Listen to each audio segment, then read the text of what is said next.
hypothetically speaking, if I was to return and I was to box Daniel Dubois, I would box that motherfucker's ears off. He wouldn't land the glove on me. It'd be a one-sided beatdown. And his style and my style don't gel. I would absolutely annihilate him. How do you see the fight going? A win. A win? Just a win. And you're not looking for a knockout? Knockout points, whatever happens, a win. That's my golden ticket. That's my prediction, a win. Many of you were wrong. British heavyweights are back on the scene in stronger force than ever. This fight is a British blockbuster straight from the movies. The former prospect turned world champion contender.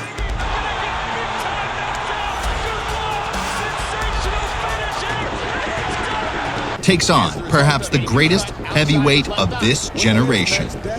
Power. Dubois is coming into his own, man. That's what that is. He's only like 27, right? Yep. Yeah, he's coming into his. That guy's fucking scary. He's dangerous. Versus finesse.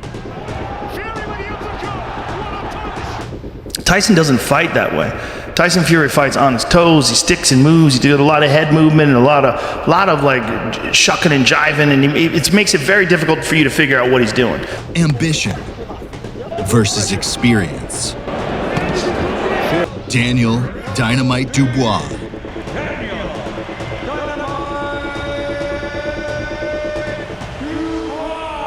I need to win now. I need to win. This is his... Versus none other than the Gypsy King himself, aka Tyson Flaming Fury.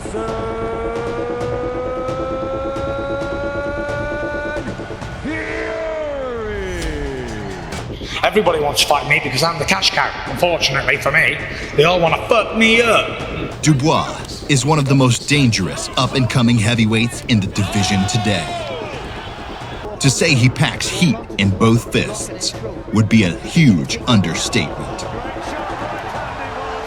As if 22 well-deserved victories, including 21 blowout knockouts, wasn't enough, just look at Dubois' formidable power here. If you know, you know. Big baby. Every baby has a daddy, and I'm gonna beat you like I'm your daddy. The thing is, many never thought Fury would step in the ring with a young and hungry contender like Dubois, let alone that the fight would end the way it did. But if there's one thing Dubois has already beaten Fury on, it's the race to destroy Anthony Joshua. I'm ready to go, and I'm ready to fight. We can move on now. We can move on now. Oh, move on. Fury's fight against Joshua has failed to materialize after so many years of anticipation, but not Dubois. Run it back to the unforgettable night that Dubois bravely stepped up to the former world champion. AJ dished out a fair amount of threats and aggression in the run-up to this one. Honestly, speaking from the bottom of my heart, aside from belts and aside from it being him, I'm just ready to fight.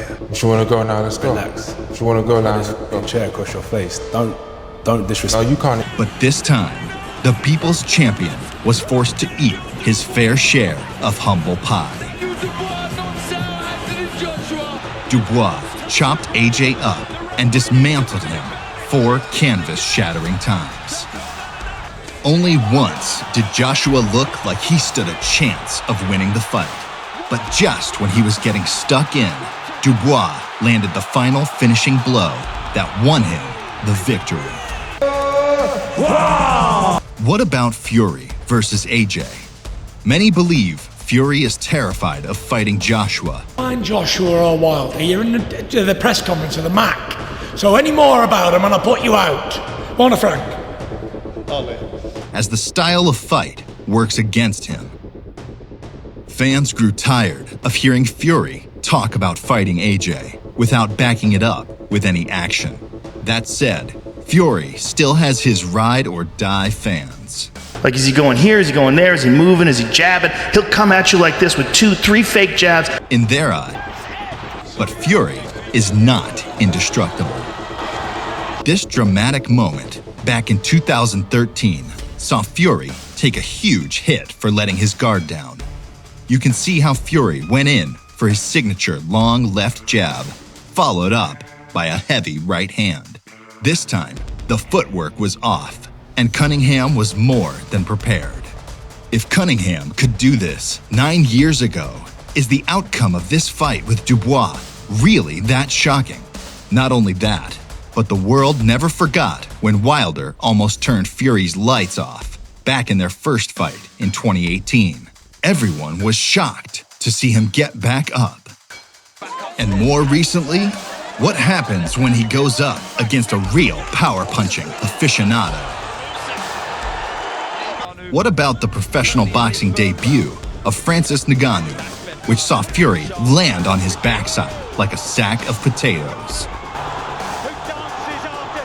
Compare that to Dubois, who is well known for taking on heavy hitters.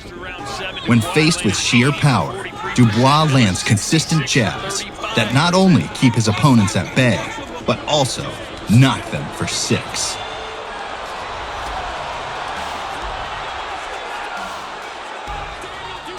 I think I've shown that in my last 3 fights that I'm totally different. I'm more confident, believe myself more, whatever. It goes without saying, Dubois jabs faster than you can hit that subscribe button, and is probably why this channel is completely inundated with new subscribers every single second.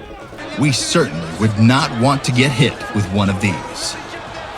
How long until Fury is forced to eat up one of his world-renowned cannonball punches? We've seen these land on Dubois' rivals and cause absolute destruction. Look at how Dubois took out Bogdan Dinu.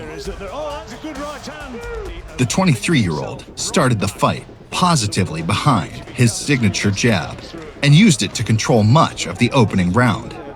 Dynamite Dubois then opened up with a combination early in the second round that culminated with a whopping right hand, landing straight on the dome. The blow was more than enough to drop the big Romanian Dinu to the canvas. This was a dramatic victory which put Dubois firmly back on the map. It's not evident whether the Gypsy King would be able to take a punch with this much force, especially when we look back at how he struggled against Wilder and Ngannou.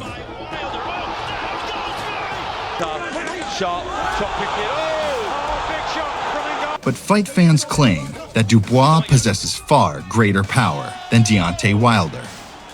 It's not clear whether Fury could survive a blow like this. Then a jab at a right hand. He'll throw a right hand to the body. Then he'll throw a left uppercut. He'll step to the side of you. He'll throw a right hand. Indeed, the Gypsy King will need to do everything within his power to keep Dubois at bay and not allow him to land a clean shot. This is where Tyson Fury excels. You can see how masterful he is at controlling the ring just by looking at his most recent shocking fight against Dillian Whyte, the body snatcher. In this fight, Fury completely dominated the ring and barely allowed Whyte any opportunity to attack. Fury's footwork and jab proved simply too sharp and long for Whyte to stand a chance here. Fury unloaded with the full force of his 6'9" frame into the biggest uppercut boxing has ever witnessed. He then followed it up with a WrestleMania-worthy push that finished the job with the grace of someone who uses only just legal moves to win a fight. An astonishing victory. He'll move out of the way. He'll pop you with a jab as he's moving away. He's like a very technical, like really sophisticated boxer. Dubois will need more than the heavy artillery he used in previous fights against the likes of Joe Cusumano here. Just look at Dubois' speed and explosive movement here. His shoulders rotate like cannonballs as he detonates those ginormous power punches. The accumulation of this combo absolutely finished Joe off. Utter annihilation. It's true that Daniel has come a long way from his prospect days. He learned that the difficult fight against Joe Joyce, where he was forced to take a knee due to a fractured orbital bone. He showed fantastic ring IQ in the way he dismantled Anthony Joshua. Become a new fighter, improved fighter, and learn from the pain, learn from the frustration of losing. And now I need to win. I need to just turn it around and make sure that when history is written about it, I was the winner. But is it enough to overcome the Gypsy King? The man who many believe proved the better fighter in 2 consecutive fights against Alexander Usyk. But what do you think? Does Daniel Dubois do the inevitable and knock the Gypsy King off his throne for good? Get close to. Stop what you're doing right now and let us know in the comments section below why this is the best channel you've ever watched on YouTube. Finally, make sure you like this video, subscribe to our channel, and right hook that bell icon for future updates to the #1 sporting channel on the internet. That's a fact.